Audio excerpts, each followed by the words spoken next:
At least 3 people were killed and many injured as government forces in Nicaragua launched an operation to regain control of the city of Masaya. Residents say security forces and militia used disproportionate force to clear the barricades on Tuesday. The operation began a day after the collapse of talks between President Daniel Ortega's government and the opposition. More than 180 people have died over the past 2 months during an anti-government protest. Protesters blame the government and loyalist militia for most of the violence.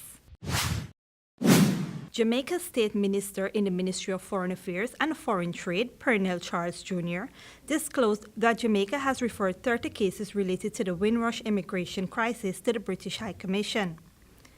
In highlighting the efforts of his government to assist undocumented migrants, Charles stated that the ministry, through the Consular Affairs Department and the Jamaican High Commission in London, continues to actively monitor developments to inform our responses and provide advice to our nationalists. He also urged those affected by the Windrush crisis to make contact with the Foreign Ministry to help them determine how to pursue their cases by the British High Commission in Kingston.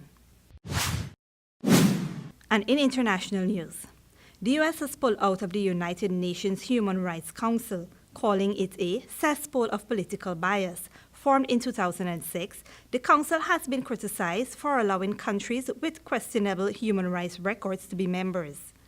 But some activists believe the move could hurt efforts to monitor and address human rights abuses around the world. U.S. envoy to the UN, Nikki Haley, announced America's intention to quit the council at a joint news conference with Secretary of State Mike Pompeo, who called the council a poor defender of human rights. And finally, Canada's parliament has passed a law legalizing the recreational use of marijuana nationwide. On Tuesday, the Cannabis Act was passed following a 52-29 vote in the Senate. The bill controls and regulates how the plant can be grown, distributed, and sold. Canadians will be able to buy and consume cannabis legally as early as this September. The country is the second worldwide to legalize recreational use. Uruguay became the first country to do so in December 2013. For Channel 2 Headline News, Bibi Bacchus.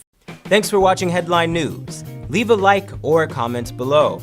And for updates on the latest news happening in Guyana, click the subscribe button.